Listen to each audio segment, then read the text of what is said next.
She was at the wire before the sun was. I was doing my perimeter walk, the 4:30 sweep I'd done every morning for 11 months at Thesson 7, right boot first through the north gate, the same 40-minute circuit through the outer fencing before the camp woke up, and the day turned into noise. The wind off the flats was cold in that specific way it always was at that hour, the kind that worked its way into the collar gap no matter how you adjusted your jacket, and I had my head down and my hands in my pockets, and I nearly stepped on her.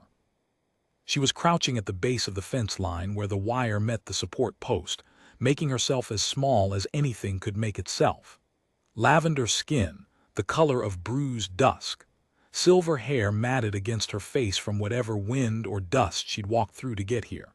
She looked up at me with eyes the color of amber, pupils gone wide in the dark, and she did not move. I stopped, checked back the way I'd come, forward the way I was going. Nothing. The camp behind me, the flat dark plains of the outer sector ahead, just the two of us and the wire. "You're outside the perimeter," I said. She didn't answer. She was Vahari, I could tell from the ears, the slight elongation of the fingers, the skin tone. I'd processed maybe 30 Vahari families through Thesson 7 in the past year, mostly coming in on the refugee tide from the inner sectors after the compact's reclamation surveys had started pulling land classifications on the old colony worlds. She looked young, small. The kind of small that puts a size and a number in your head whether you want it there or not, and I deliberately let that thought go. "You got family in the camp?" I asked. "Nothing." I looked at the wire. She'd come from outside, not from inside. She was pressed to the exterior face of the fence, not the interior. Wherever she'd come from, it wasn't the camp. I unclipped the section latch on the service gate 6 meters to my left and pulled it open. "Come on," I said. "You can't stay out there."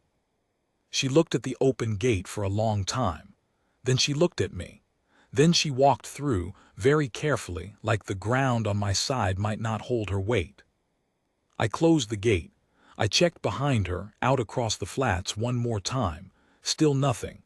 The pre-dawn dark sat out there flat and empty and said nothing useful. "What's your name?" I asked. She reached up and touched the collar of her jacket. It was a child's jacket, thin, something pressed or thermal woven, and it had a name strip sewn into it in Vahari script. I had enough of the language to read it. "Myra." "Myra," I said. She watched me say her name. Something in her face changed, not relief, not quite. Just the careful recalibration of an animal that has heard a sound it wasn't sure would be friendly and is now updating its estimate. I brought her into the intake building. I sat her at the processing desk and gave her my field canteen, the old leather strap one I'd carried since my patrol years, and I watched her drink from it like she'd been rationing herself for some time. She drank slowly, measured sips, the way someone drinks when they don't know when the next water will come. When she was done, she held the canteen in her lap with both hands, looking at nothing in particular, and I logged her in the system under provisional status, exactly the way I'd been trained to log unaccompanied minors. Species, apparent physical description, found location, time found by. I flagged the record for Family Services review at 800. I expected that to be the end of my involvement. I was wrong about that. The first Family Services sweep found no matching family record for her in the camp. The second sweep, which ran cross-references against the incoming manifests from the last 4 transit cycles, found nothing. The child welfare coordinator, a tired Duvari woman named Tessic, ran the standard compact family registry check, and came back to my office 2 days later with a flat expression that told me what she was going to say before she opened her mouth. "No record," Tessic said, "anywhere. No birth registration, no family unit file, no transit documentation. She's not in the system." "Vahari families sometimes keep their own records," I said, "especially the older colony lineages." "I know that. I ran the secondary check. The Vihari Community Registry for this transit corridor has no listing for a Myra of her approximate age and skin tone grouping. Tessic set a data slate on my desk. Davin, she has no legal existence under compact jurisdiction. She doesn't exist on paper. I looked at the slate. I looked at the provisional record I'd created at 4:32 mornings ago, which was currently the only document in the compact's administrative universe that acknowledged this child was a real entity at all. She's in the transitional housing block, I said. She's eating. She's quiet, she doesn't talk much. Tessic picked up her slate. I have 17 other unaccompanied cases to process this week. I'm flagging her as non-documented and transferring her to the ward. The ward at Thesson 7 was what it sounded like. It wasn't cruel, it was clean, it was staffed, the children were fed. It was also a holding space for children whose cases were unresolved, which at a camp this size and this understaffed could mean months, and I had seen what months in that limbo did to children who'd already walked across plains in the dark to get here. Leave her file with me, I said. Tessic looked at me. You're not a welfare officer. No, I'm the relief coordinator with administrative authority over all provisional records in this camp. Leave her file with me. She left the file. I didn't have a plan. I want to be honest about that. I was not a man who made grand decisions. I had spent 20 years doing a job that was mostly procedural, first in the compact border auxiliary walking actual patrol lines on the fringe worlds, then here, in the administrative work that the fringe worlds generated once you stopped walking and started managing. I was good at the procedural. I understood forms and chains of documentation, and the way a properly filed record could protect a person or fail them depending on how carefully it had been constructed. What I had was a child who existed only in one document, the provisional intake record I'd created, and 17 years of knowing exactly what happened to people who existed only in one document. I moved her file to my direct caseload. I listed myself as provisional supervising guardian for administrative purposes.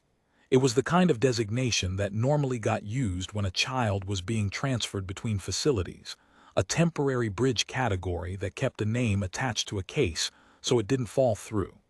I used it here as a mooring, something to keep her file from drifting into the unresolved stack while I worked out what the right answer was.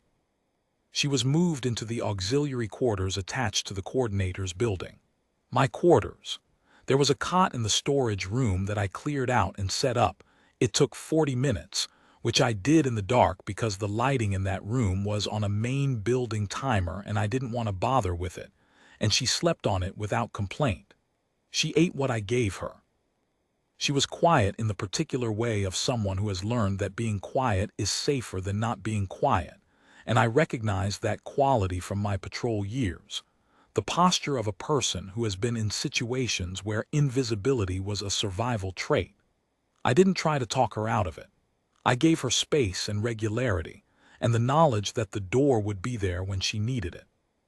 She watched me work from the doorway of the office sometimes, one hand on the frame, watching with those amber eyes while I sorted through the endless scroll of camp administration.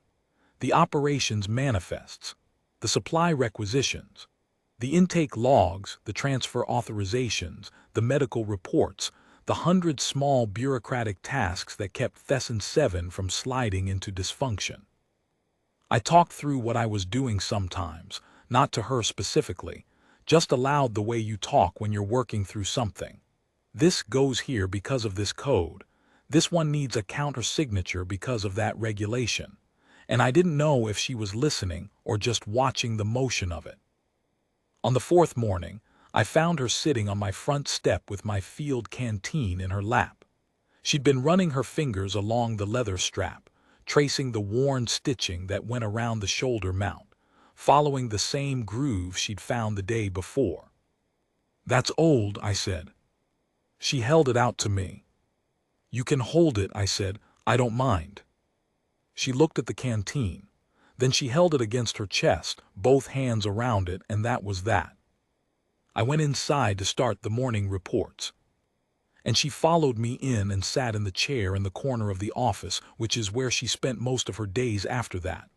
Quiet, present, not in the way, not demanding, not loud, just there. I started filing the paperwork to locate her family the right way, not through the standard compact registry, which was too coarse for the older Vihari lineage structures, but through the colonial heritage databases maintained by the Vihari Cultural Preservation Office on Theson's orbital platform. That was a slower process, but a more thorough one, and I was prepared to wait. At the end of the first week, Harold, a supply coordinator with a broad build and 3 children on a colony world 2 systems over, stopped me in the corridor outside the mess facility. "The Vihari kid," he said, "she's yours. She's under my provisional guardianship while the family search is ongoing," I said. He looked at me for a moment in the way that people look at you when they've decided to let an answer stand even though it isn't the full picture. "She came to the kitchen window this morning," he said. "Just stood there. I gave her some flatbread and she thanked me in 3 words of standard and then walked away like she'd done me a favor." He paused. "She doing all right?" "She's managing," I said. He nodded. He walked on. 2 days later there was dried fruit and a packet of crackers on the corner of my desk with no note. I didn't say anything. He didn't either. I was not prepared for what came in on the 12th day. It arrived as a formal compact administrative notification, which is the kind of document that shows up in the camp's legal inbox and sits there looking routine until you open it and read it carefully. I read it twice, which I do with anything from the compact that uses legal weight language, and then I read it a 3rd time to make sure I'd parsed it correctly. It was a retrieval compact lineage warrant. The retrieval compact, formerly the Compact Asset and Lineage Recovery Division, which told you everything you needed to know about how they thought about their work, was an arm of the Central Compact Administration that handled what the official documentation called lineage property continuity. What that meant in practice was this: when a compact-registered noble house dissolved or fell below the threshold for formal recognition, its assets, which could include estate holdings, material wealth, genetic lineage rights, and registered offspring, became subject to recovery by whichever creditor, rival house, or administrative body held the outstanding claim. The warrant was issued on behalf of something called the Vithani House Continuance, a body I'd never heard of. It named a lineage marker specific to a dissolved Vihari noble house called Mira's Soul, and it stated that any child bearing that marker and falling within the specified lineage could be collected as a property asset under Compact Dissolution Code. The warrant listed a physical description: lavender skin, silver hair, amber eyes. No name. The warrant didn't know her name, just the physical classification and the lineage marker. It requested the cooperation of the camp's administrative officer in facilitating the retrieval. I sat with that document for a long time.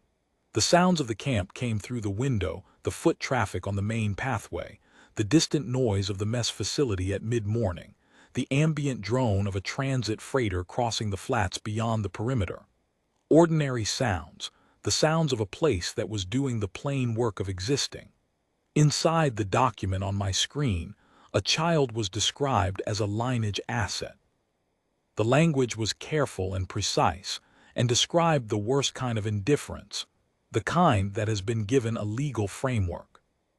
Then I got up and went to the doorway of the office and looked into the storage room, where Myra was sitting on her cot with the canteen on her knee, tracing the worn stitching of the leather strap with one finger. I went back to my desk. I opened the compact legal archive and I began to read. I am not a lawyer. I want to be clear about that. I am a former patrol ranger who became a relief coordinator because the compact needed people who understood the fringe and could run a camp without burning it down, and administrative competence does not make a person a lawyer.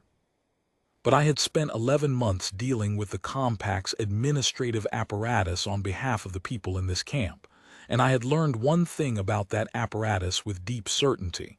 It did what the paperwork said, not what was right, not what was humane, what the paper said. The warrant was legally filed. That part was real. But a warrant is not an order, and a lineage recovery filing is not a judicial instruction. And there are 17 layers of compact administrative procedure between a warrant arriving in an inbox and a child being removed from a facility. I knew 14 of those layers well. I started working. First, I flagged the provisional intake record I'd created for Myra and appended a humanitarian status notation. Under Camp Operations Protocol 7, any child logged as an unaccompanied minor under provisional status at a certified humanitarian facility was entitled to a minimum 40-day review period before any transfer could be legally executed. I had logged her on day 1. That gave me 28 days from today. Second, I filed a request for a lineage claim verification audit with the Compact's Colonial Heritage Division. This was the procedural equivalent of saying prove it, prove the lineage marker matches, prove the warrant is valid against this specific child, prove the Vethani House continuance has standing to file. Under the Colonial Heritage Code, that audit had to be completed before any lineage warrant could move to enforcement phase. Average audit time, 30 to 60 days. Third, I filed a notice of administrative contest on the grounds that the dissolved Vahari house named in the warrant, Mira's Soul, had been dissolved under the Compact's reclamation survey process, which the Vahari Cultural Preservation Office had an open challenge against on the grounds that the dissolution had been conducted without proper cultural heritage consultation. If that challenge had legal standing, even partial standing, then assets derived from that dissolution, including lineage recovery warrants, were in a contested status and could not be enforced pending resolution. I worked until the camp's night cycle kicked in and the lights outside dimmed to amber. When I came up for air, Myra had fallen asleep in the chair in the corner with the canteen still in her lap. I found a blanket and put it over her. I sat back down and kept working. On day 14, I sent a formal inquiry to the Vahari Cultural Preservation Office on the orbital platform, requesting status information on their open challenge against the Mira's Soul dissolution. The response came back in 4 hours, faster than I'd expected, and the person who responded, a VCPO legal archivist named Dorath, had read my inquiry carefully. She sent me the full challenge filing, 42 pages, and a note that said, "We have been waiting for someone to connect this challenge to a specific case. What do you need from us?" I wrote back with a list of what I needed. She started sending it. The Retrieval Compact's agent arrived at Thesson 7 on day 16. His name was Orshan, a tall, dry-voiced man in the gray and brown field attire of the ALRD division, carrying a case runner's satchel and a data slate, and a manner that suggested he had done this kind of retrieval many times and found it mildly tedious. He presented his credentials at the camp gate and requested a meeting with the administrative officer, which was me. I met him in the outer conference room. I gave him water. I sat across from him with my hands flat on the table. "You have a Vahari minor in provisional custody," he said. "Lineage marker consistent with the warrant filed under case reference VHC 7741 Myra's." "I have a Vahari minor in provisional humanitarian care," I said, "under Camp Protocol 7. He looked at his slate. "The warrant supersedes provisional humanitarian status under Compact Dissolution Code 14B. Dissolution Code 14B applies to assets that are not simultaneously subject to humanitarian protection protocol," I said. "Camp Protocol 7 is a humanitarian protection protocol. The codes are in conflict. Under the Compact's Conflict of Code Resolution Framework, which you can find in the Administrative Charter, Volume 3, Section 9, when two codes conflict, The one that provides the greater protection to a sentient minor takes precedence pending formal resolution. He looked at me the way people look at you when they expected a man behind a camp desk and found something else instead. He recalibrated. The way you can see a person recalibrate when a situation turns out to be more work than they'd priced it at. You filed a contest, he said. 3 of them. I've also filed an audit request on the lineage marker verification and a notice of contest on the Mira's soul dissolution itself via the Vihari Cultural Preservation Office's open challenge. I slid a single printed document across the table, not a data slate, a physical document, because physical documents carry a procedural weight that screens sometimes don't. That's the case summary. You'll see the 40-day provisional period runs another 23 days, the lineage audit is in queue, and the dissolution contest is active. There is nothing in the compact's procedural framework that allows enforcement of a lineage warrant while all 3 of those proceedings are open. He picked up the document, he read it, he set it down. You're not a lawyer, he said. No, I said. I'm the relief coordinator with administrative authority over all records in this camp. Is there anything else I can help you with today? He left. He didn't leave quietly.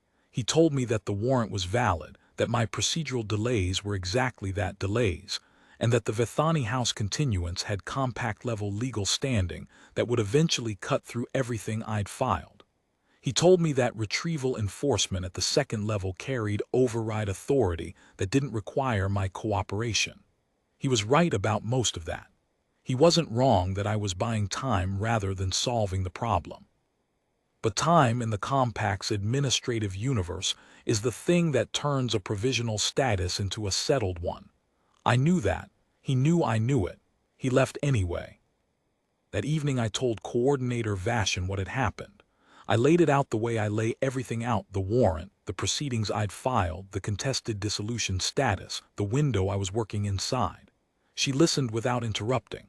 When I was done, she said, "How long do you need?" I said, "Long enough for the guardianship filing to complete review." She said, "I'll make sure nothing from my desk slows that down." She picked up her stylus and went back to her own work, and that was the entirety of it. I went back to the archive and kept reading. The legal architecture of the compact's dissolution codes had been built across 4 centuries of competing interests. Colony houses, compact central administration, species advocacy bodies, commercial creditors, and it showed its patchwork origins at every joint. There were provisions that contradicted each other, precedents that applied narrowly, amendments that had been grafted onto original statutes, in ways that left gaps you could either use or fall into depending on how well you understood the terrain. I had been studying it for 2.5 weeks by then, and I understood the terrain well enough to navigate it, which is different from being a lawyer the way a patrol ranger who knows every canyon in a border district is different from a cartographer. Different skill, same outcome. The thing I was working toward was not a legal victory. A legal victory would take years, would require counsel I didn't have, and would ultimately depend on how the Vihari Cultural Preservation Office's full challenge resolved. What I was working toward was something simpler, a properly documented, correctly registered, time-stamped fact. Because in the compact's administrative universe, a completed fact has a different weight than a pending warrant. The warrant could be contested. The fact would have to be undone. I was building a fact. I needed it built before the 2nd tier arrived. He came back 12 days later. Not with reinforcement. He came alone, without credentials, without the formal satchel, which told me something. He sat down across from me and put his slate on the table and looked at it rather than at me. The Vithani House continuance has filed a status inquiry with the ALRD regional office, he said. They want to know why the retrieval hasn't been executed. I have to give them an answer. Tell them the case is in administrative review under 3 concurrent proceedings, I said. That's accurate. He was quiet for a moment. I've done 47 retrievals, he said. In 11 years, most of them the target is already gone when I get there. Moved on, in transit, no fixed location. I show up at a facility and there's no one to retrieve because no one stayed put long enough for me to get there. He paused. You've stayed put. This is my camp, I said. The continuance is not going to let this go, he said. When the audit comes back positive on the lineage marker, they'll escalate. Someone with enforcement override authority will come. Then they'll come, I said. He looked at me. You understand you're one person. I'm one person who has been doing this job for 12 months and knows exactly what's in the compact's administrative charter, I said. That's enough. He sat with that for a moment. Then he said something I hadn't expected. For what it's worth, most of the warrants I execute, the children don't have anyone. No one files a contest. No one appeals. The warrant goes through because there's nothing in the way. I know, I said. He looked at me for another moment. Whatever he was thinking, he kept it. He picked up his slate and he stood there a second longer than necessary, and I had the sense he wanted to say one more thing and had decided the professional channel didn't allow it. Then he walked out and I didn't see him again. I went back to the legal archive. I kept reading. The 20 days that followed were the kind of days that don't look like much from the outside. I ran the camp. I processed the intake manifests. I handled the supply shortfalls and the staffing issues and the medical overflow and the 17 other things that a camp of 4,000 souls generates every week without fail. I ate at my desk. I slept 4 or 5 hours when I could. I worked the legal problem in the margins. There were setbacks. The Colonial Heritage Division's queue ran longer than the published average. A clerical backlog in the fringe processing office meant my audit request sat at the Tier 2 intake review for 9 days before it cleared to the senior examiner. I sent a polite status inquiry on day 8, then a less polite one on day 12. The response that came back was automated and unhelpful. On day 13, I sent a direct communication to the senior examiner with a subject line that said, "Active warrant against unaccompanied minor, timeline concern," and the audit moved by the following morning. I filed the exchange. Dorath at the VCPO continued to send me materials, supporting documentation for the dissolution challenge, precedent filings from related reclamation survey cases, a detailed brief on the legal relationship between dissolution-derived warrants and humanitarian protection protocols that had been prepared for a different case and never used. I read all of it. Some of it was useful. Some of it was not. I kept the useful parts and filed the rest. The thing I did not do in all of those 20 days was talk to Myra about the warrant. She was 9. She was learning how the world worked, and she was doing it with more precision and patience than most adults I had known, and she did not need to carry the weight of a legal dispute against an administrative body she'd never heard of. What she needed was regularity and consistency, and the reasonable confidence that the person responsible for her file was doing his job. I was doing my job. That was what I had to offer, and I offered it. Myra sat in her chair in the corner. She started coming to the morning briefings, not sitting at the table, just stationed near the doorway, watching. The camp staff knew her by then. She had a quiet way of appearing in places, always exactly at the edge of things, never in the middle. Tessick, who had transferred her file to me with flat resignation, brought her a set of proper camp-issued clothing and a small carry bag without being asked. One of the night watch operators, a young Hassani woman named Prail, had taken to stopping at the storage room door on her rounds and talking to Myra for a few minutes about nothing in particular. Not in any organized way, just conversation, the kind that kids need and adults sometimes forget to provide because they're dealing with everything else.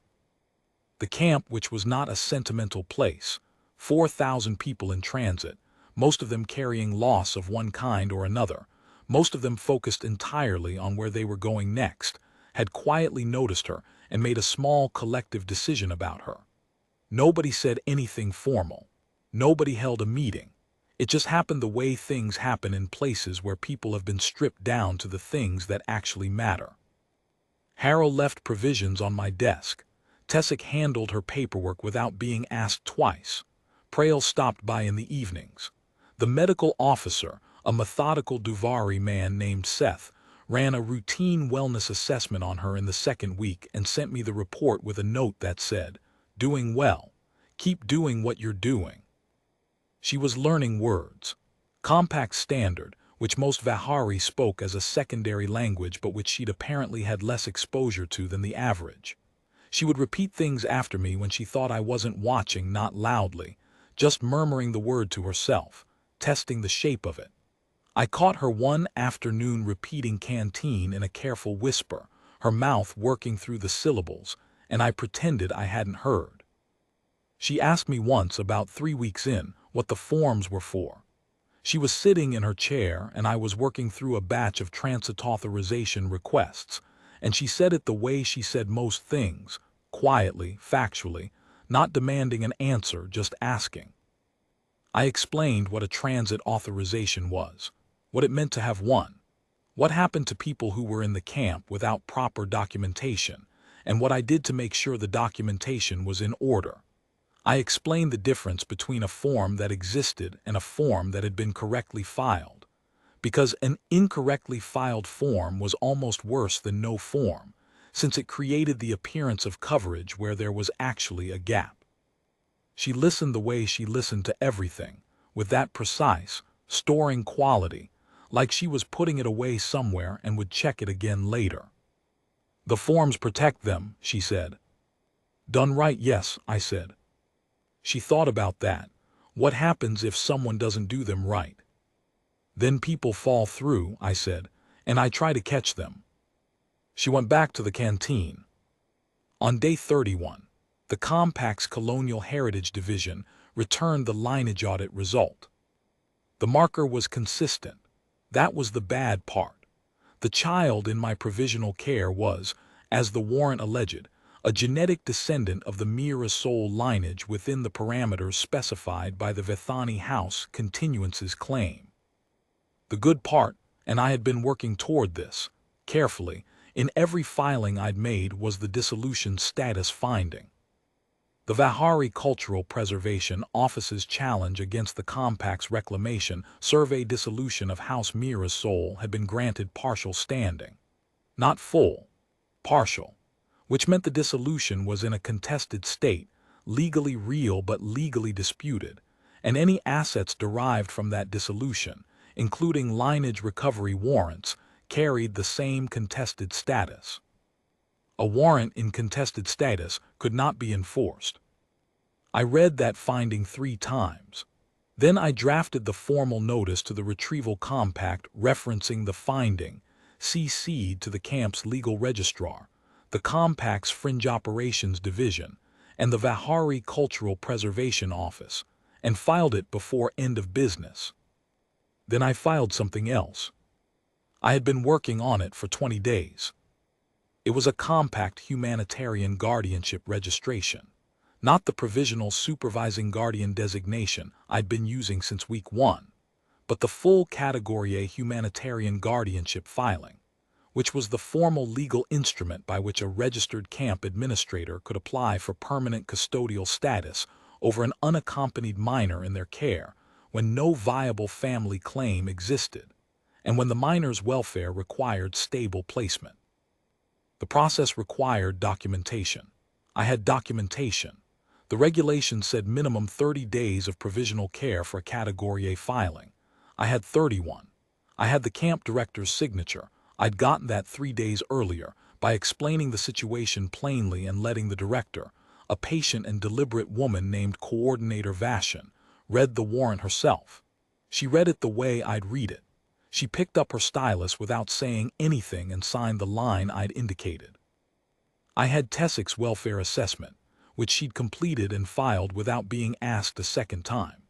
I had 6 witness signatures from camp staff who had daily contact with the minor, Prail, Seth, 2 of the intake officers who saw her every morning in the corridor, the mess coordinator who had started putting a small cup of the pressed grain drink the Vihari preferred on the tray next to whatever Myra was having at lunch.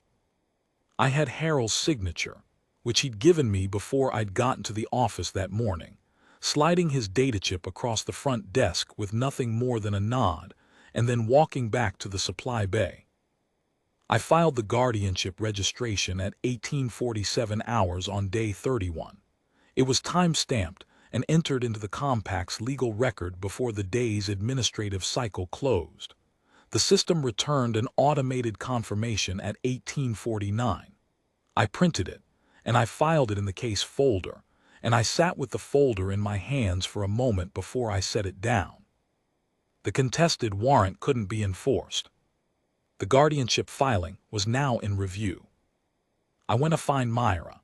She was in the mess facility with Prale, sitting at one of the tables near the window, and they were doing something with a data slate. Prale was showing her how to navigate the compact's public information database, how to run a query, and read the results. Myra was watching the screen with the same focused stillness she brought to everything, and I stood in the doorway for a moment without going in. I went back outside. I sat on the front step of the coordinator's building with the evening wind coming off the flats, and I thought about nothing in particular for about 10 minutes, which is something I allowed myself occasionally when the work had reached a point where it was either held or it wasn't. It was held. I went back inside. The work was the work. The second arrival came on day 44. I knew it was coming. The retrieval compact had filed a formal escalation notice on day 38, a notification that a senior adjudicator from the ALRD division would be visiting the camp under Enforcement Review Authority. Enforcement Review Authority was the second tier, the one Orshan had warned me about when he left. At that tier, the adjudicator had the power to override camp administrative decisions and compel compliance with a valid warrant. The contested warrant status complicated that authority, but it didn't eliminate it. An enforcement review adjudicator could argue that the partial standing finding was insufficient to void the warrant, that the Vihari Cultural Preservation Office's challenge hadn't reached the threshold for full invalidation, and that the warrant therefore retained legal force. I had been thinking about this argument for 13 days, and I knew what to do with it. What I needed was for the guardianship registration to complete its review before the adjudicator arrived. Review processes took time. I had filed everything correctly, completely, and early, and I had submitted a priority review request citing the active warrant as a reason for expedited processing. I had sent a supporting brief to the compact's minor welfare review board laying out the timeline and the contested warrant situation. I had called in the only favor I had in the regional administrative network, a woman named Hassan in the compact's fringe operations office who had worked with me on a camp transfer dispute 2 years earlier and who had told me at the time that she owed me a conversation. I called that in. She moved the review to the top of the queue. The registration completed its review on day 43, 20 hours before the adjudicator walked through my gate. I slept 4 hours that night. When I woke up and checked the timestamp on the registration completion notice, I sat with it for a moment. 20 hours. Not much margin. But the compact's administrative universe runs on margins, and this one was real, and I had built it out of the only materials available to me: procedure, precision, and 20 years of knowing where every lever in the system was located. I had one last thing to do before the adjudicator arrived. I went to the storage room where Myra had been sitting with a reference tablet she'd borrowed from Prale, working through a language program in the educational archive. She looked up when I came in. "There's someone coming today," I said, "from the compact." She looked at me steadily. "They're going to try to take you," I said. "They won't succeed. But I want you to know they're coming, and I want you to stay in the auxiliary building until I come to get you." She was quiet for a moment, then she said, "Did you do the paperwork?" "All of it," I said. She looked at the tablet. She was partway through a vocabulary module. I could see the flashcard layout on the screen. She closed the program and looked up at me again. "Did anyone help you?" she asked. I thought about Doreth at the VCPO sending 42 pages of documentation. Hassan moving the review queue. Tessik's welfare assessment, filed without being asked. Harold's signature on the desk before I'd arrived. Coordinator Vashon picking up her stylus. Yes, I said. She nodded once, the same way Coordinator Vashon nodded when something had been settled and we were moving on, and she went back to her language program. I went back to my desk and waited. The adjudicator's name was Veth Corlin. She was a compact-bodied, gray-haired woman with the measured pace of someone accustomed to resolving situations that lesser officials had complicated, and she had brought 2 field operatives with her. She presented at the camp gate with enforcement authority credentials and requested my immediate cooperation. I met her in the outer conference room. I gave her water. I sat across from her with my hands flat on the table. She didn't go through the routine Orshan had gone through. She was past that.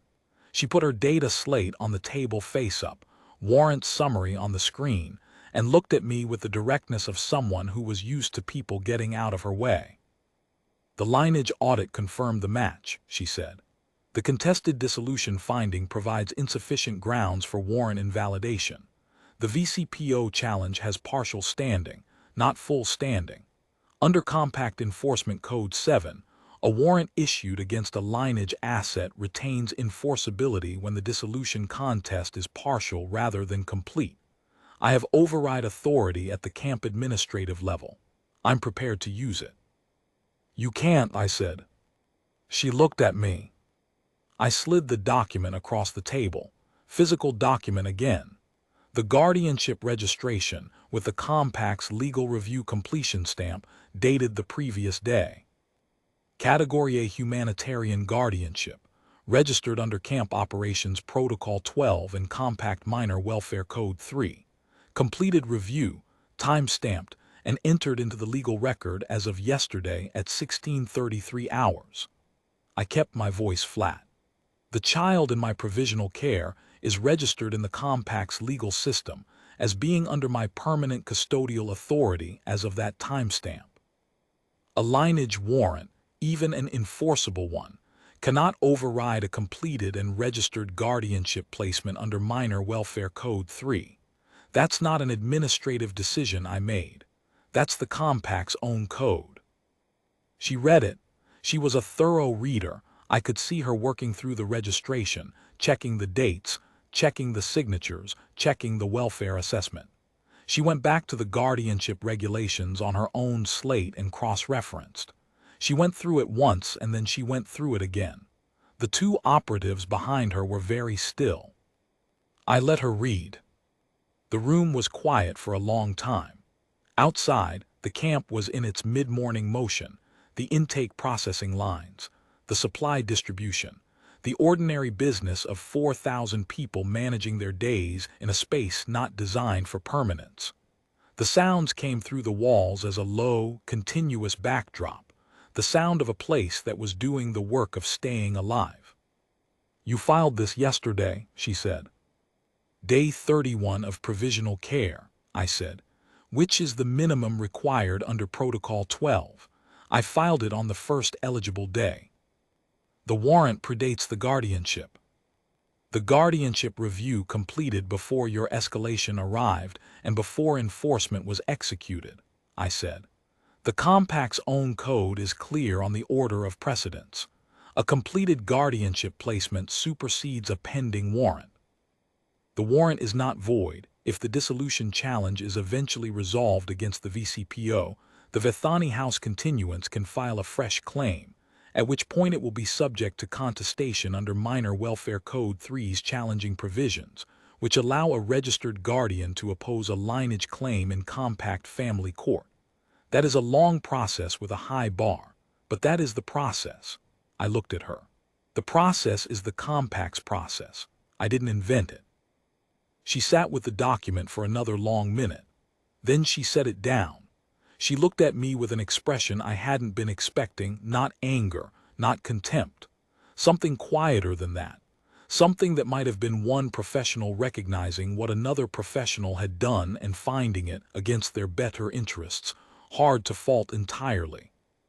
You were a patrol ranger, she said. It was not a question. She'd looked me up. 20 years, I said. She nodded once. She picked up her data slate. She stood up and so did her operatives. She said, the Vethani House continuance will be notified of the guardianship registration. The warrant remains on file in contested status. You will receive administrative updates on the dissolution challenge as they occur. She looked at me one more time. You understand this is not finished. I know, I said, but it's finished for today. She held the look a moment longer. The two operatives behind her were completely still, the way people get still when they're trained to read a situation, and the situation has resolved in an unexpected direction. Then she turned and walked out and they followed, and I heard the camp gate open and close. I heard their transport lift off the landing pad on the far side of the camp perimeter. A compact division shuttle, clean and quiet and unremarkable, the same kind of transport that moved thousands of administrative personnel across the compact's territory every day, carrying paperwork and authority and the ordinary machinery of governance. I heard it clear the outer atmosphere. Then I didn't hear it anymore. I sat in the conference room for a few minutes and let the quiet settle. I was not celebrating. There was nothing to celebrate yet. The dissolution challenge was still ongoing. The warrant was still technically on file, and the Vethani House continuance was a body with resources and patience and no particular incentive to stop. What I had was a wall between them and the child. A thick wall, properly constructed, with my name and a legal timestamp on it. Walls don't last forever. But they last long enough for other things to happen, and other things were happening. I went to find Myra. Myra was in her chair in the corner, canteen in her lap, watching me come in. She had gotten better at reading my face, or maybe I had gotten easier to read, which comes to the same thing over time. Did they leave? She asked. Her compact standard had gotten precise in the past 6 weeks.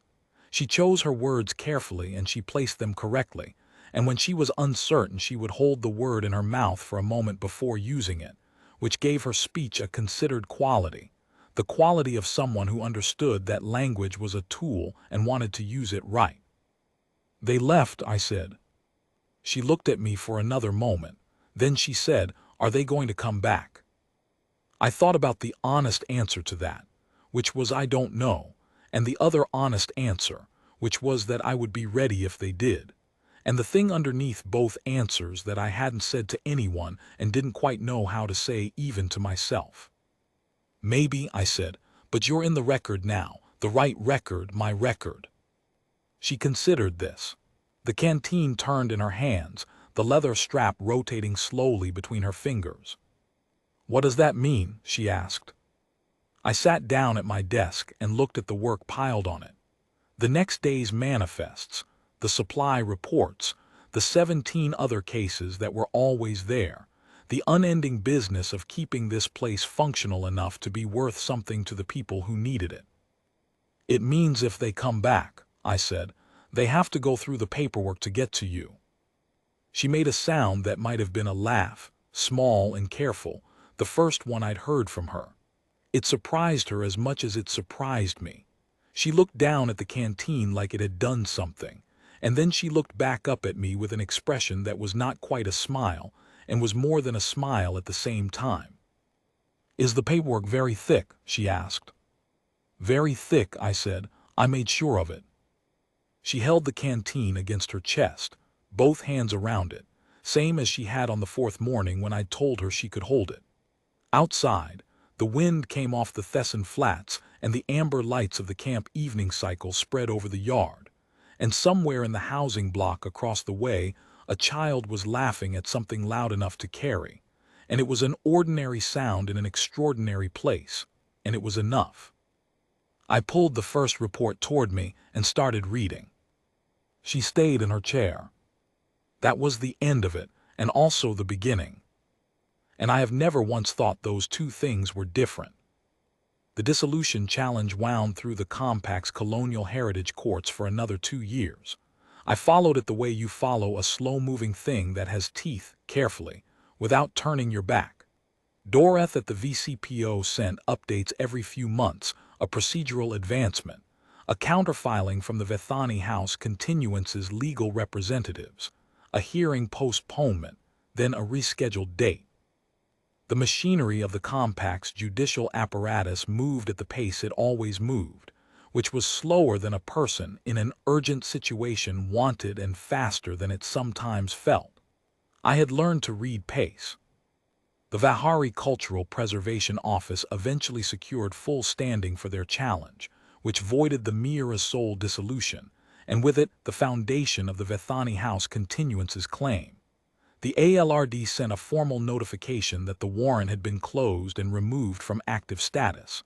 I printed that notification and filed it in Myra's case folder on top of everything else. The folder was thick by then, very thick. I had made sure of it. She was 11 or thereabouts. I had a reasonable age estimate by that point, worked out through the Vihari developmental markers that the camp's medical officer Seth had charted over time. She had been at Thesson 7 long enough to know every corner of it. She had a group of children she moved with through the camp, a loose and shifting constellation of kids whose families were in various stages of the transit process. And she navigated that world with the same care she gave to everything. That deliberate quality that I had come to understand was not caution born of fear, but precision born of attention. She had learned that the forms protected people when they were done right, and she had filed this information away somewhere internal and used it as a kind of orientation point, a fixed star she could navigate by. She had stopped asking if they were going to come back. I took that as a good sign. Doreth, the VCPO legal archivist who had helped me build the dissolution challenge, sent a message when the full standing finding came through. It said, "Case closed, warrant voided, Mira Soul dissolution nullified. The continuance has no further standing to file against any descendant of that house. I hope the child is well." I wrote back, "She is. Thank you for the 42 pages." She wrote back once a short line. It was the right use of them. That was the most personal exchange we had ever had, and it felt proportionate. The compact's fringe operations were contracting in that period. The political weight behind the reclamation surveys had shifted. The colonial heritage challenges had won enough cases to put pressure on the dissolution process, and the ALRD's workload had dropped as the legal landscape changed. Thesson 7 intake numbers were declining, which was either good news or a sign that people were finding other routes, and I spent a lot of time trying to determine which. I stayed. I don't have a complicated reason for that. The camp needed someone who knew it, and I knew it, and Myra was in it, and the work was the work, and some things don't require a more elaborate explanation than that. The years had a shape to them, the legal proceedings in the background, the daily operations in the foreground, the steady accumulation of ordinary days that build a life, the way sediment builds a riverbed, quietly, incrementally, without announcing itself. On the morning of day 912, since I'd found her at the wire, I was not counting. I had simply looked it up one morning for no reason I could clearly name. She came into the office and put the canteen on my desk. She sat down across from me, not in the corner chair this time, in the chair across the desk the way someone sits when they have something to say. I put down what I was reading and waited. "I want to study systems administration," she said. "Compact certification. There's a correspondence program through the Thesson orbital platform." I looked at her. Amber eyes, silver hair, the careful precision of someone who had grown up watching how things worked and had decided she wanted to be good at making them work well. Some version of herself had been visible on that perimeter fence in the dark on the morning I found her, and it was clearer every year. "Applications are due at the end of the cycle," she said. "I know the program," I said. "I'll get you the documentation." She nodded. That was the whole conversation, or almost. She reached across the desk and picked the canteen up again, and she said, "Thank you." In the flat, careful way she said things when she meant them the most, without adornment, without softening, just the words given their full weight and nothing borrowed against them. "You're welcome," I said. She went back to her corner chair. I went back to the manifests. The work was the work. Years later, I won't give the number, I attended her certification ceremony on the orbital platform.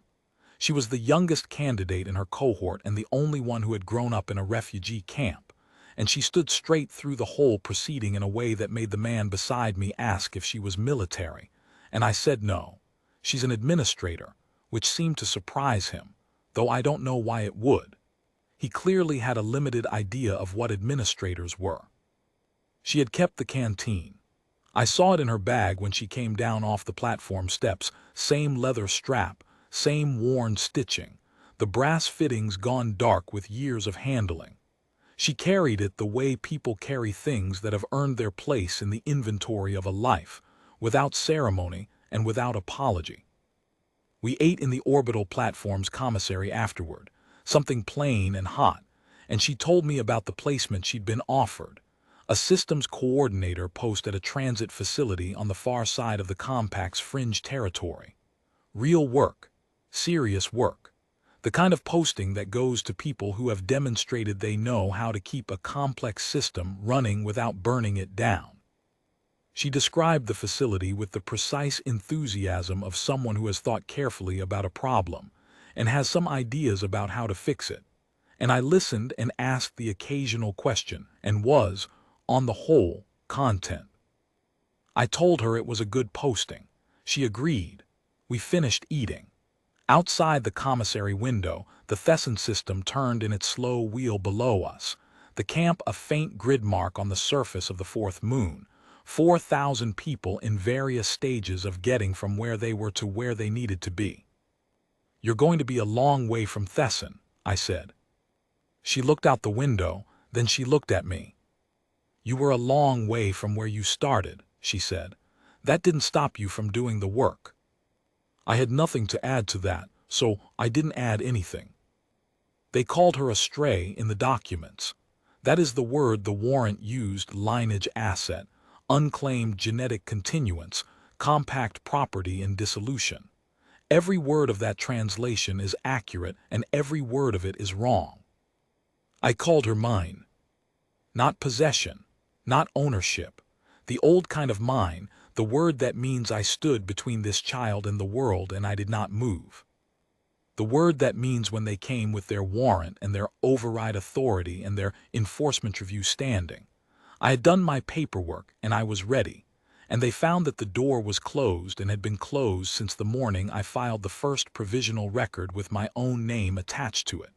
At 4:30 in the intake building, before the sun was up, before she'd said a single word to me, before I had a plan. She never asked me why I did it.